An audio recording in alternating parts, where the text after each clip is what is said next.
O tubo de raios catódicos. O tubo de raios catódicos foi inventado em meados do século XIX. Mais tarde, se transformaria naturalmente no moderno tubo de televisão. Mas antes que acontecesse essa desgraça, ele serviu a um útil objetivo.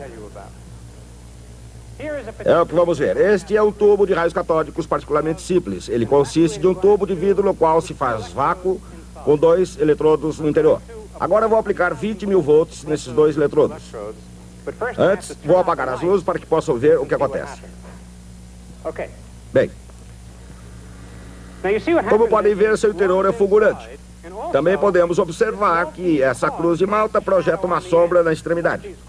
A cruz de malta é o eletrodo positivo. Observem como posso movimentar facilmente a sombra de um lado para outro, simplesmente aproximando um ímã como esse.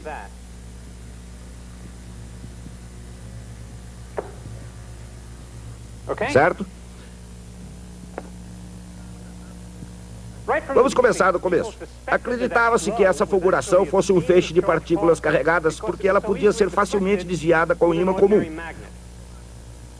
Mas para provar que isso era verdade, seria preciso desviá-lo com um campo elétrico. Por alguma razão desconhecida, isso não funcionou.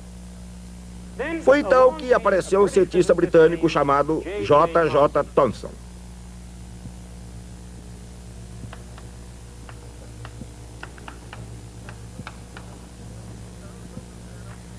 Thomson era um brilhante físico experimental, mas por mais estranho que pareça, era muito desajeitado. De fato, segundo a lenda, ele quebrava todo o tubo de raios catódicos em que punha as mãos. Essa é uma réplica de um dos tubos de Thomson, e como um dos tubos de Thomson também está quebrado. Thomson percebeu porque o campo elétrico não funcionava. O vácuo no tubo não era suficiente. Ele também percebeu que a razão pela qual o vácuo não era muito bom era porque o gás aderia às paredes do tubo quando ele era fechado pelo soprador de vidro. Ele imaginou que poderia resolver o problema aquecendo o tubo na mesma hora em que ele estava sendo vedado. Assim, ele providenciou para que os tubos fossem aquecidos no momento em que eram vedados pelo soprador. Depois disso, o campo elétrico desviava o feixe. Assim, Thomson demonstrou que o feixe era constituído de partículas eletricamente carregadas e pôde mostrar que as partículas carregadas do mesmo tipo provinham de toda espécie de matéria. O que Thomson fez foi a primeira divisão do átomo. Ele demonstrou que a partícula indivisível de matéria possui, na verdade, partes internas. A honra de ter batizado a nova partícula deveria ter cabido ao seu descobridor, J.J. Thomson. Ele queria dar-lhe o nome de corpúsculo, mas o nome não pegou, pois já havia um outro nome. Elétron.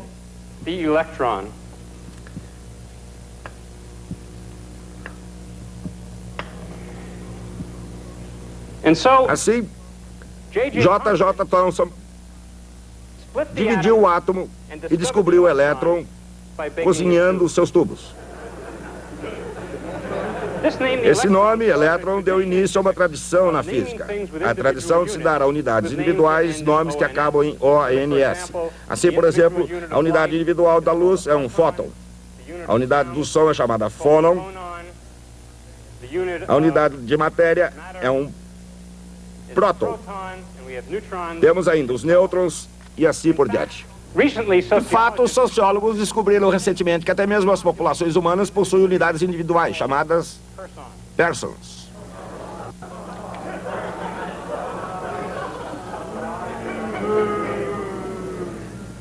Uma vez dividido o átomo e descoberto o elétron, restava a tarefa crucial de medir a carga elétrica do elétron.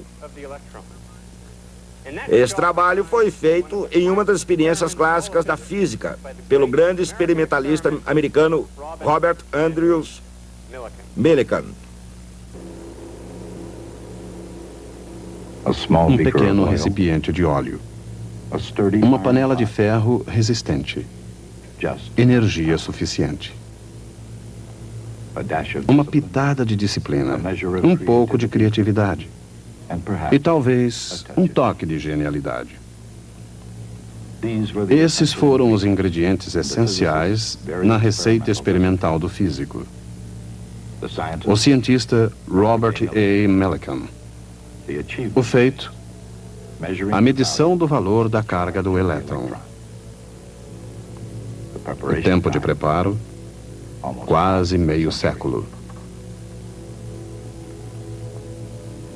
1868. O ano em que uma jovem nação, ainda abalada pela Guerra Civil, foi unida pela ferrovia transcontinental. Nesse mesmo ano nascia Robert A. Millikan, filho de um pregador de Iowa.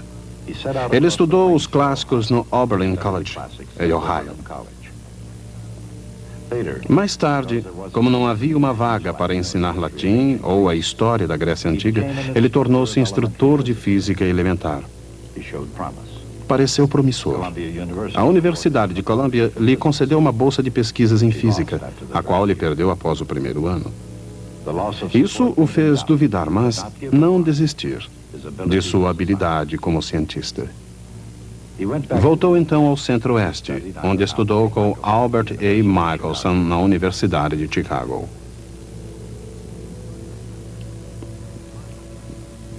Michelson recebera o Prêmio Nobel pelo desenvolvimento de um instrumento extraordinário para medir distâncias através da interferência das ondas de luz.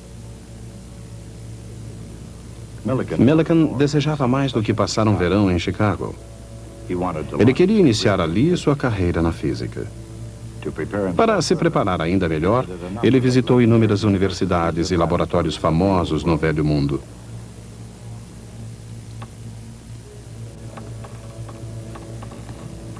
Antes que os Estados Unidos se destacassem nas ciências, a Europa era o continente que mais inspirava as descobertas científicas. Antes da Primeira Guerra Mundial, a inspiração de Millikan era moldada não apenas pelas sombras de Newton e Galileu, Kepler e Copérnico, mas pelo fato que ele poderia caminhar entre os gigantes vivos. Vivos e em sua própria época.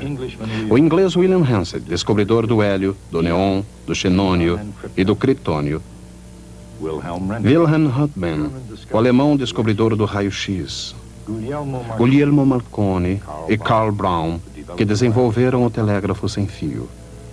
Assim como acontecera com Leibniz e Newton em relação ao cálculo, eles fizeram suas descobertas simultaneamente, mas não em conjunto. Albert Einstein, Max Planck e Johannes Stark trabalhavam com afinco na Alemanha. Mas as maiores influências diretas sobre Millikan parecem ter sido britânicas. J.J. Thomson e seu aluno H.A. Wilson nos laboratórios Cavendish. O elétron, o raio-x, a radiação, descobertas como essas fizeram da física uma fronteira excitante. E Millikan estava ansioso para cruzá-la.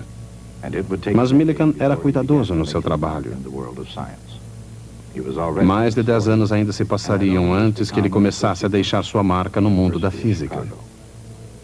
Ele já estava com 40 anos e apenas havia acabado de se tornar professor associado da Universidade de Chicago. Mais ou menos na mesma época, Marie Curie recebia o Prêmio Nobel de Química. Ela já recebera o de Física.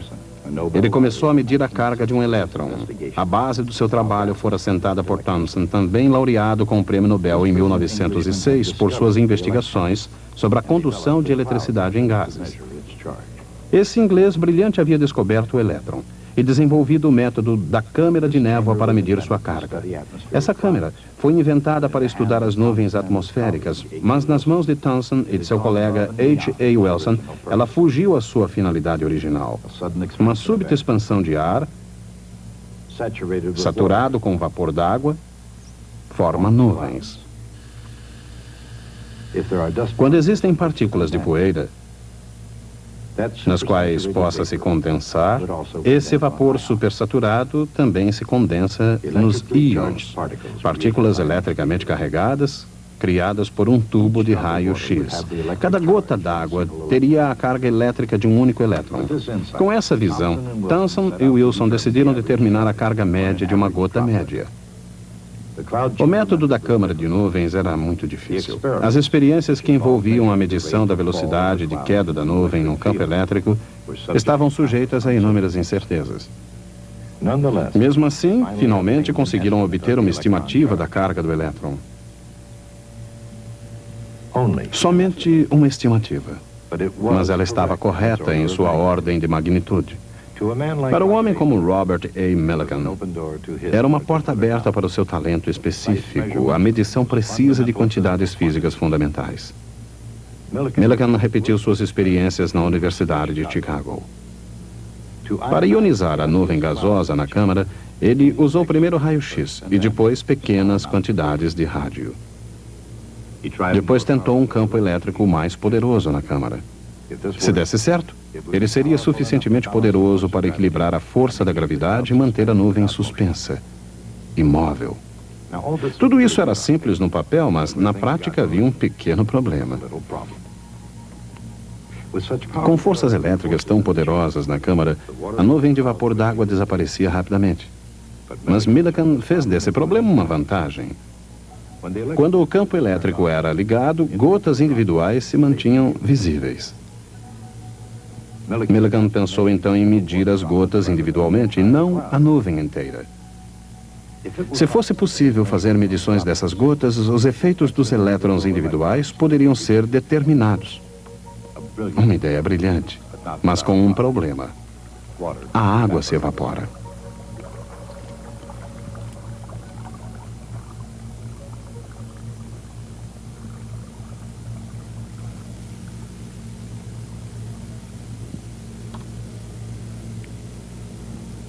Em vez da água, pensou Millikan, por que não usar gotas de óleo?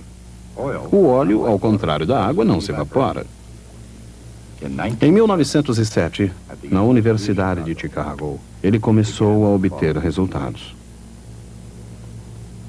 Contando agora com um aparelho capaz de produzir uma névoa de óleo, Millikan mostrava-se cada vez mais confiante de que a carga elétrica de um elétron podia ser medida com precisão.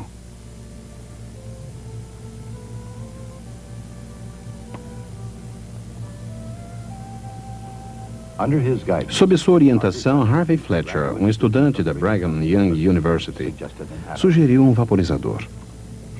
O primeiro aparelho de Fletcher para a experiência das gotas de óleo, assim como a ideia original de Millikan, era simples, eficaz e brilhante. Foi uma associação que começou a dar resultado.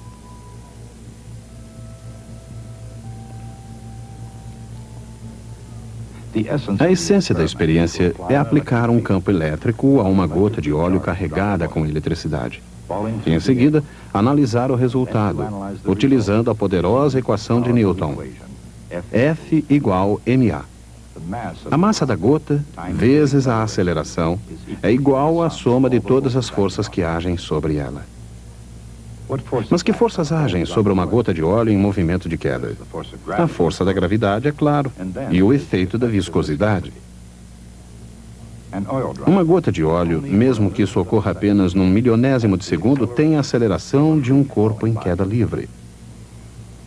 Após esse primeiro milionésimo de segundo, a gota atinge sua velocidade final.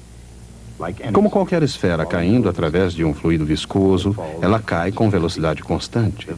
A força viscosa sobre uma esfera em movimento foi calculada pelo físico inglês George Stokes e é igual a 6π vezes o raio da esfera, vezes a viscosidade do ar, vezes a velocidade da esfera.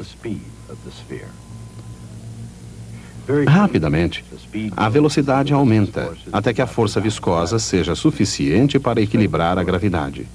Assim, ao invés de acelerar, a esfera cai em velocidade constante. Millikan precisou medir essa velocidade para descobrir o tamanho de cada gota. Mesmo com um potente telescópio, uma gota é muito pequena para ser vista. O que Millikan viu assemelhava-se a uma estrela no céu noturno. Um ponto de luz que não podia ser visto com sua forma esférica. Mas observando sua estrela se deslocar lentamente desde uma referência do seu telescópio para outra e usando a densidade conhecida do óleo, ele pôde medir o seu tamanho com precisão.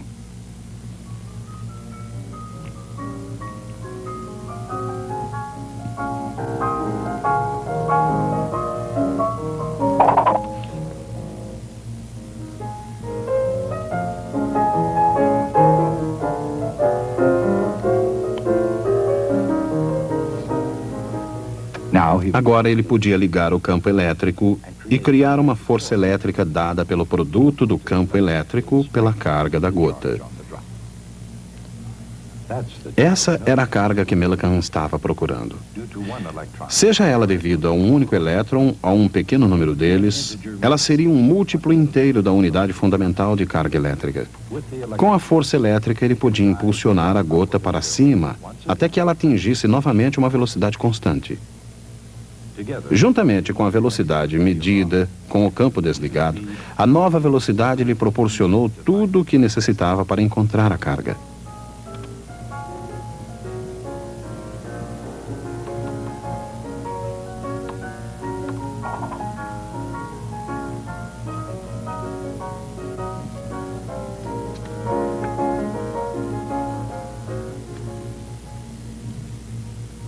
A experiência foi projetada com minúcia de detalhes, uma marca registrada do trabalho de Millikan. Para reduzir ao mínimo a turbulência sobre as gotas de óleo que caíam entre placas paralelas, uma pesada panela de ferro foi projetada para conter e proteger as placas.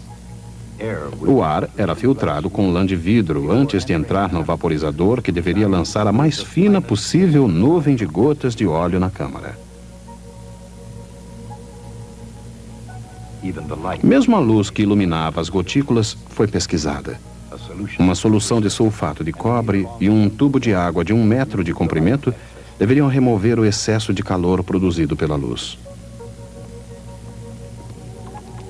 Quando chegou a hora, Millikan tomou todas as providências para que nada atrapalhasse a experiência.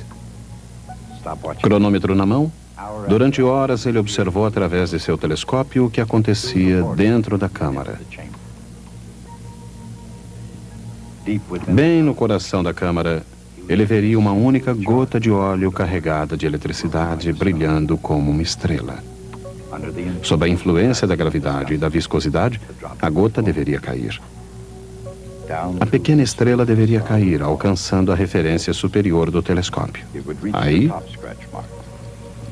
e somente aí, Millikan ligaria o cronômetro. A estrela continuaria a cair até alcançar a referência inferior. Millikan registraria o tempo de queda de cada gota. Em seguida, ligaria o campo elétrico, transformando a gota de óleo numa estrela em ascensão. Na referência inferior, ele começaria a observação da subida da gota até que ela cruzasse a linha de referência superior. Muitas e muitas vezes, ele observaria a subida e descida da gotícula. Muitas vezes observando uma única gota durante horas a fio. Centenas de medidas foram obtidas, registradas e analisadas para produzir a medição mais precisa jamais obtida da unidade fundamental de carga elétrica. Os valores finais publicados, 4,77 vezes 10 elevado à potência menos 10 em unidades eletrostáticas, apresentaram uma diferença de apenas 2% dos resultados obtidos antes da utilização de óleo na experiência.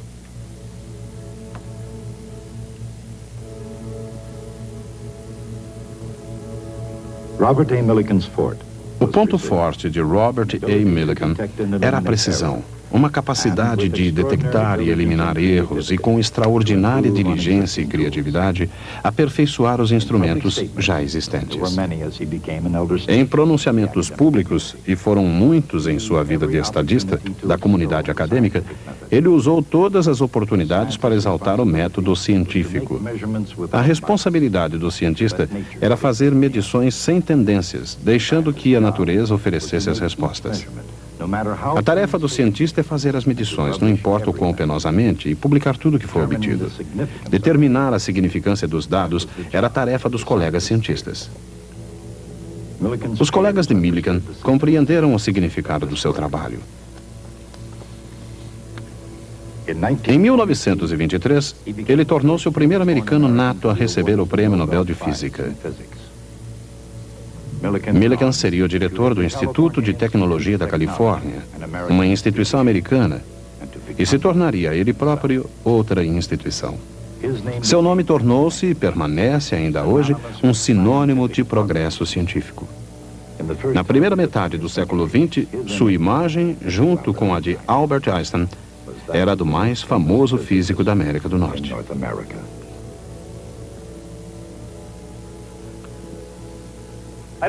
Gostaria que vocês vissem como foi essa experiência. Quero que observe uma coisa. Essa lata. A mesma lata está na extremidade da bancada. Esse é o verdadeiro equipamento utilizado por Millikan e ainda está funcionando depois de todos esses anos.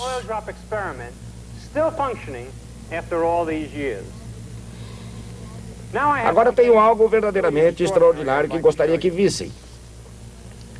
Millikan reuniu os resultados obtidos em suas experiências para posterior publicação numa revista científica de alcance internacional.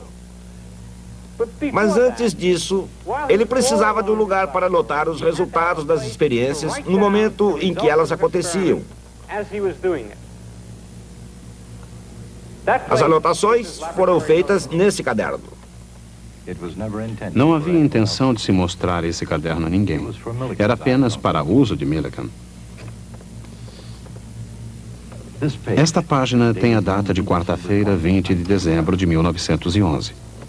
Aqui, Millikan anota a temperatura e a pressão do aposento. E aqui, sob a inicial G, de gravidade, uma série de números. Cada um deles representa o tempo que cada gota de óleo levou para cair entre as duas referências do seu telescópio.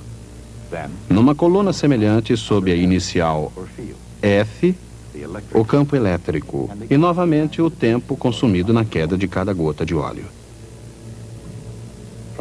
A partir desses tempos, ele calcula as velocidades V1, V2 e etc.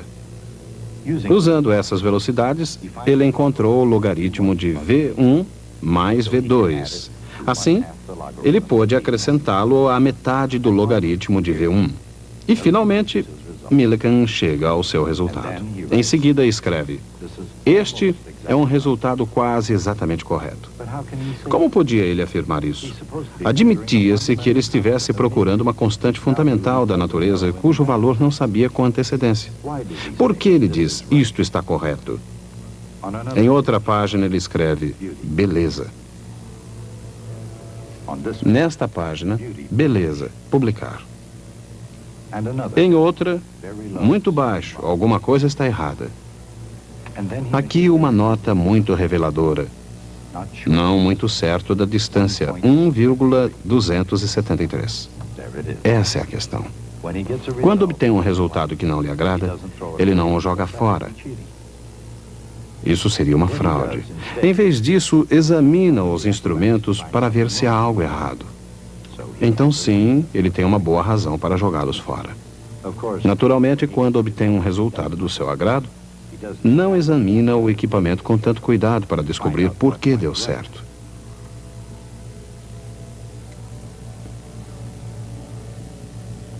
Naturalmente, isso cria uma predisposição de obter os resultados desejados. Aqui temos outra página. Melhor ainda. Beleza. Publicar. E assim, páginas e páginas.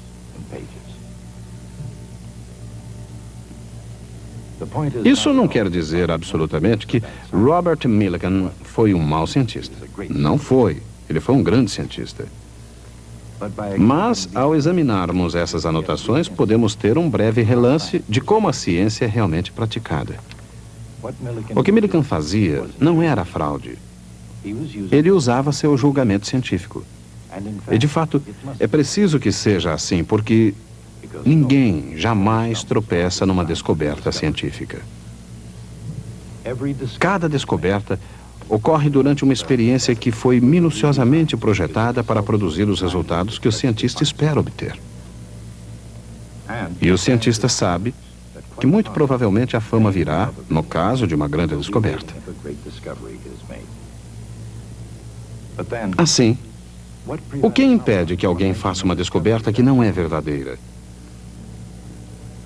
A resposta é a seguinte: a experiência deve ser reproduzível em qualquer outro lugar por qualquer outra pessoa para que se possa confirmar que os seus resultados são corretos. Costuma-se dizer que o imenso sucesso de um determinado empreendimento científico é o resultado de algo chamado método científico, e que uma parte vital desse método é a coleta sem preconceitos, desapaixonada e imparcial de dados científicos. Poderíamos destacar que se outros campos fossem capazes de imitar esse mágico método científico, eles seriam igualmente bem-sucedidos. Mas esse não é bem o caso. A paixão e o preconceito não estão nunca muito distantes do processo científico. A garantia contra isso não é a imparcialidade do artista, mas sim que todos os cientistas acreditam, do fundo de seu ser, que as experiências podem ser repetidas. Essa crença é o dogma fundamental da fé de todo cientista. E eu tenho fé de encontrá-los aqui na próxima vez.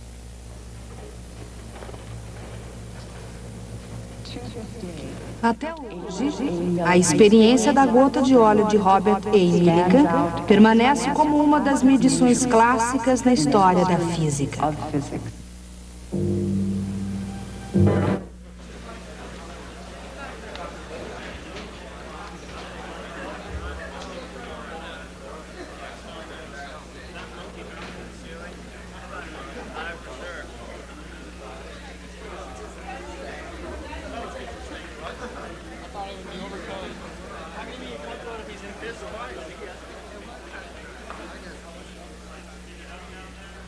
When do we identify that?